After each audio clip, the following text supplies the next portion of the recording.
बिल्कुल, देखिए जैसे ही हॉस्पिटल से, कॉलविन हॉस्पिटल से ये टीम निकली थी, ये माना जा रहा था कि वो यहीं पर आएगी, यानी कि इसी प्रयागराज पुलिस लाइन में आएगी। लेकिन अगर अभी हम बात करते हैं तो अभी तक कोई भी टीम यहाँ पर नहीं आई है। एसआईटी की टीम हो या फिर न्यायिक आयोग की टीम हो, यहाँ अभी कोई टीम नहीं आई है। लेकिन जिस तरीके से आज कॉलविन हॉस्पिटल में देखने को मिला कि एक बार टीम पहुंचती है और उसके थोड़ी देर बाद, लगभग आधे घंटे बाद वैभव, ये जो टीम है वो दोबारा पहुंच जाती है। यानी कि न्यायिक आयोग की टीम भी इसमें साथ में मौजूद रहती है, एसआईटी की टीम भी साथ में मौजूद रहती है। और ऐसे में वहां पर जो सीन रिक्रिएशन किया जाता है, उसके बाद माना यह जा रहा था कि पूछताछ के लिए वापस से आएंगे इस पुलिस लाइन में। लेकिन अभी तक कोई भी गाड़ी यहाँ पर नहीं देखी गई है। हालांकि पुलिस लाइन की जो ये मेन गेट है, इसके अलावा भी 2 और अन्य गेट है, तो हो सकता है कि उस गेट से अंदर गए हों। लेकिन एसआईटी की टीम और न्यायिक आयोग की टीम तमाम उन लोगों से भी पूछताछ कर रही है जो उस रात उस हॉस्पिटल में मौजूद थे, जो उस रात पुलिसकर्मी अतीक और अशरफ के साथ मौजूद थे। उन सभी से पूछताछ की जा रही है कि आखिरकार किसके पास उस दौरान असलहे थे, किसके पास नहीं थे, और कितनी देर लगी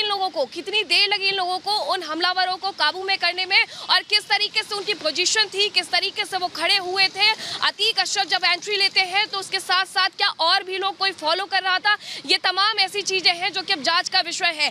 अब उन तीनों शूटर से भी जांच की जा रही है, खंगाला जा रहा है कि आखिरकार इस सब के पीछे का सूत्रधार कौन है, मास्टरमाइंड कौन है, वो असलहे कहां से लेकर के आए, उन असलहों को लाने के लिए पैसे किसने दिए, अगर ये इन्होंने ही खरीदे थे तो कहां से खरीदे थे, वो कैमरा कहां से मिलता है, वो माइक आईडी कहां से मिलती है, किस तरीके से प्रयागराज पहुंचते हैं, किस तरीके से इन तीनों के बीच का कनेक्शन है, क्योंकि तीनों अलग अलग जगह से है। एक झांसी से है, माफ करिएगा, एक बांदा से, एक हमीरपुर से है, तो एक कासगंज से। तो ऐसे में ये तीनों किस तरीके से एक दूसरे के संपर्क में आए।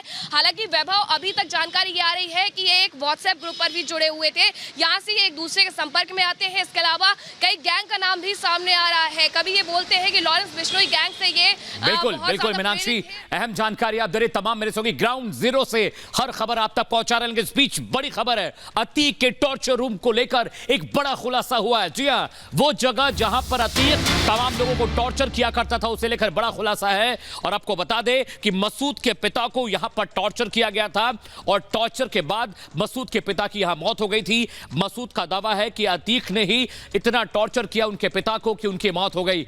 अतीक के टॉर्चर रूम पर बड़ी खबर है, किस तरह से टॉर्चर रूम के अंदर तमाम लोगों को अतीक के गुर्गे लेकर जाते थे, वहां उनसे मारपीट होती थी, वसूली होती थी, उन्हें करंट भी लगाया जाता था और बहुत दुर्दांत तरीके से उनके साथ पेश आते थे अतीक के गुर्गे। और देखिए, बड़ी खबर है कि मसूद के पिता का पहले टॉर्चर किया गया और इतना भयंकर वो टॉर्चर था, जिसके बाद अतीक के गुर्गों ने इतना टॉर्चर किया कि मसूद के पिता की मौत हो गई। और लोमस मेरे से होगी ग्राउंड जीरो से जुड़ रहे हैं। स्टैंड बाय भाई।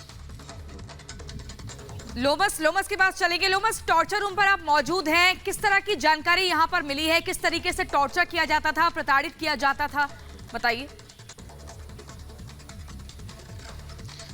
बिल्कुल प्रियंका, मैं आपको बता दूं कि मैं अभी अतीक अहमद के उस घर पे खड़ा हूं जो कि पूरी तरीके से ध्वस्त कर दिया गया है। और बताया जा रहा है कि सबसे पहला टॉर्चर रूम, जो कि मसूद अजहर ने बताया हमें कि सबसे पहला टॉर्चर रूम इसी घर के अंदर मौजूद था, जहां पर उनके पिता को लाया जाता है और उनके पिता को टॉर्चर किया जाता है, उनके पिता को करंट दिया जाता है और उसके बाद उनकी हत्या करके रोड पे, सड़क पे फेंक दी जाती है और दुर्घटना की शक्ल देने के लिए यह पूरा काम किया जाता है। आपको वो टॉर्चर रूम में मैं दिखाना चाहूंगा। अंदर से फिलहाल ये टॉर्चर रूम को बंद कर दिया गया है।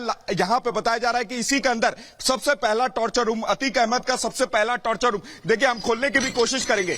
यह है सबसे पहला टॉर्चर रूम अतीक अहमद का, जिसमें लोगों को लाया जाता था गुर्गों के द्वारा और उसके बाद टॉर्चर किया जाता था, उनको करंट का शॉक दिया जाता था और उसके बाद उनको दुर्घटना की शक्ल देने के लिए सड़क पे फेंक दिया जाता था।